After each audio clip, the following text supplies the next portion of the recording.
2024, there was hustle, there was stress, there was triumph, there was joy, there was business and ambition. You juggled all the things, some days pushing yourself and some days just trying to survive.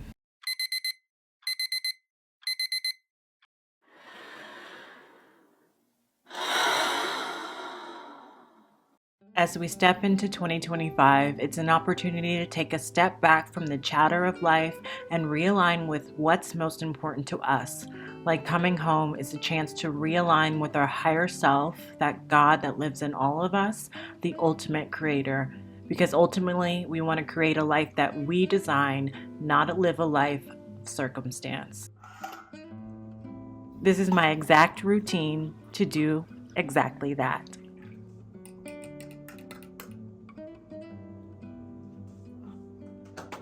Starting off with our home reset, one of the things I like to do at the end of the year is go around the house and donate things that are ready to be taken to the Goodwill or the donation center. This is where we keep the clothes that no longer fit at the top of the stairs in this basket. So this is an easy one.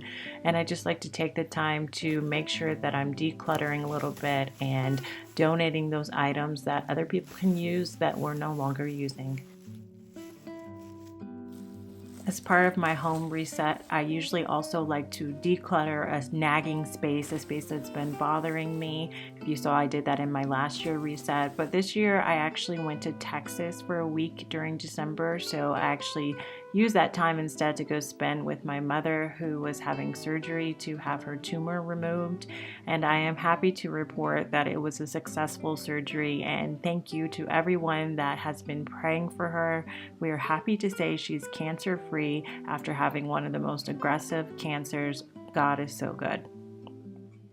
Moving on to my digital reset that I like to do at the end of the year, that is very necessary, especially being an entrepreneur, content creator, as well as a writer and a neuropsychologist. My life, my work life essentially, is on my computer. So I take some time to clear out my desktop, all those different screen recordings I do for YouTube videos and different screenshots that, we accumulate on our desktop. And I move those over to my desktop folder, and then I clear out my desktop folder after that as well. Then another thing that I like to do to digitally reset is to clear my downloads folder. Most of the content I create or the things that I really need are either saved on my external hard drive or on my Google Drive, so I really don't need most of my downloads. So I just kind of take a look just to make sure if there's anything I want to keep, and then essentially I go through and delete the rest. Then I will typically go in at the end of the year and try to get as much things off of my computer, clear as much space on my hard drive as I can by removing the larger files. So I just go into my settings and I look at my major storage and I try to delete any of those big files that I can get rid of so my computer can work faster and I can have less stuff on there just in general. Then the last thing that I usually do to digitally reset is try to do something to clean up my emails. Last year I had someone help me actually that I hired on Fiverr to clean my inboxes, which is great. One of the things I'm noticing this year is I just have a lot of junk mail, a lot of subscriptions that either I didn't sign up for or that I'm no longer interested. So I do use this software called unroll.me, where it finds all the subscriptions that you have, and then you can go through and filter them, and then you can unsubscribe really quickly to the ones that you no longer want. Moving on to my spiritual reset, which is my favorite part.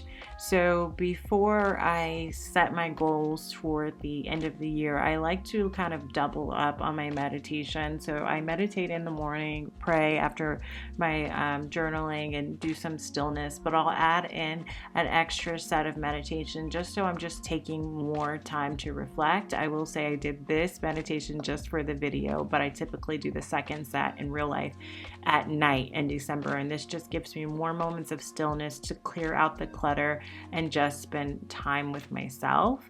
Another thing that I did to reset spiritually for the end of the year is I got a new devotional, which I've been using and really loving, called Believing Bigger, that I'm excited to use in 2025.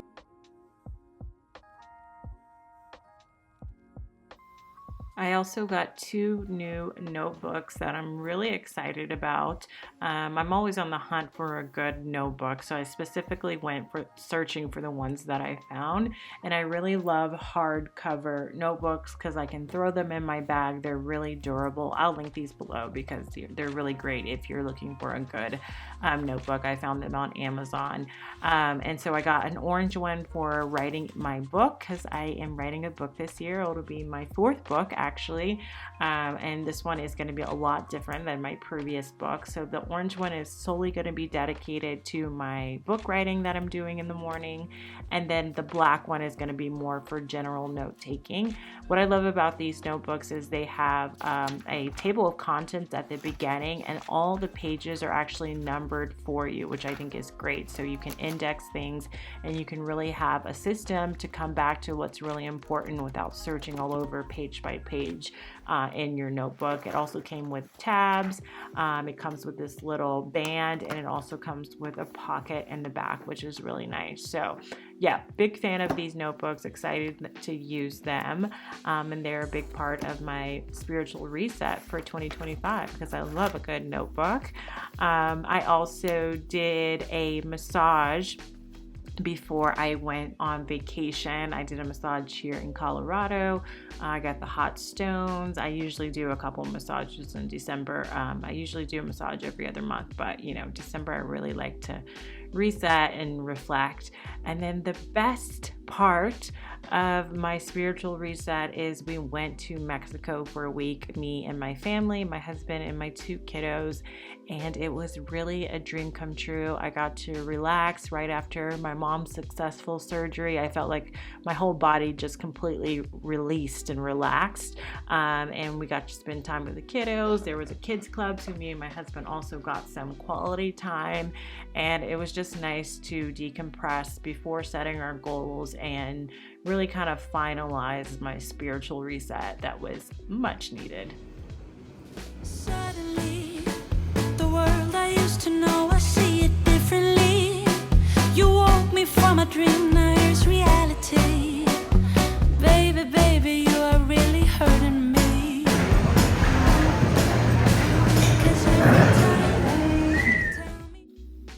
Then another favorite part of my yearly reset is setting our goals.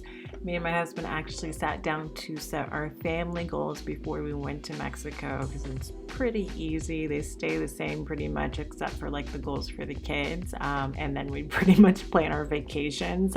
And as you can see, it's hard for us to keep on track because if you know us, we're constantly joking around. But this is a good time. Anytime we get to hang out together is fun. But I think it's important to take some time to set your family goals with your partner as well. And we do this every year.